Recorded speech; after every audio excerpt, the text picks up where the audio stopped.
ஒரு அடர்ந்த காட்டுக்கு நடுவுல மந்தியூர்னு ஒரு கிராமம் இருந்துச்சு. அந்த கிராமத்துல மாரிங்கிறவன் வாழ்ந்துட்டு இருந்தான். மாரிக்கு எப்பவுமே ஒரு நினைப்பு, தான் தான் இந்த ஊர்ல அதி புத்திசாலினும் மத்தவங்க எல்லாம் படு முட்டாளும் நினைச்சான். அதுக்காக அவன் என்ன வேணாலும் செய்ய துணிஞ்சான். அப்படி ஒரு நாள் மாரி நடந்து போயிட்டு இருக்குல்ல, எதுக்கு முத்துன்னு ஒருத்தன் வந்தான். முத்து மாரிய பார்த்து கேட்டான், என்னப்பா மாதிரி உன்னை பார்த்து ரொம்ப நாள் ஆச்சு, என்ன வேலை அதிகமா? உன்னை பார்க்கவே முடியலையே, அப்படி என்னதான் வேலை செய்யற? ஒன்றும் இல்லை முத்து, நான் 2 புலி வளர்த்துக்கிட்டு இருக்கிறேன். அதை பார்த்து வளர்க்குறதுக்கு எனக்கு நேரம் சரியா இருக்குது. இதில் எங்கே என்னால் வெளியே வர முடியும்? அட மாறி, என்னப்பா சொல்ற? நீ ஊர்ல பெரிய ஆளுதாயா? ஊர்ல மக்கள் எல்லாம் ஆடு மாடு வளர்க்கவே கஷ்டப்பட்டுக்கிட்டு இருக்காங்க. ஆனா நீ பாரு, புலி வாங்கி வளர்த்துக்கிட்டு இருக்கிற. நீ பெரிய ஆளுன்னு அடிக்கடி நிரூபிச்சுக்கிட்டே இருக்கிற. முத்து மாரிய பத்தி புகழ்ந்து பேச மாரியோட மனசுக்குள்ள, இந்த முட்டாள நான் என்ன சொன்னாலும் நல்லா நம்புறாங்க, எனக்கு இது ரொம்ப சந்தோஷமா இருக்கு.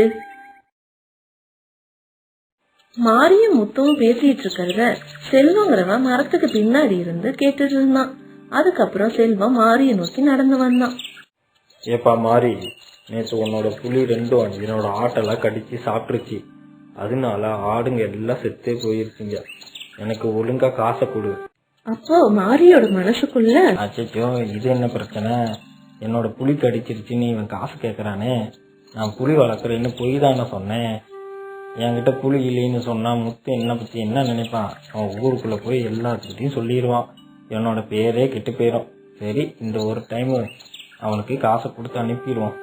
அட ஒன்றும் இல்லைப்பா, நேற்று நைட்டு கொஞ்சம் அசந்து தூங்கிட்டேன். அதனால புளிங்க 2 வெளியே வந்துருச்சுங்க. சரி, இந்த காசை புடி. எப்பா மாறி, புளியில ஒழுங்கா கட்டி வைக்கலாம்ல. இன்னைக்கு ஆட்டை கடிச்சது நாளைக்கு மனுஷனை கடிக்கும்.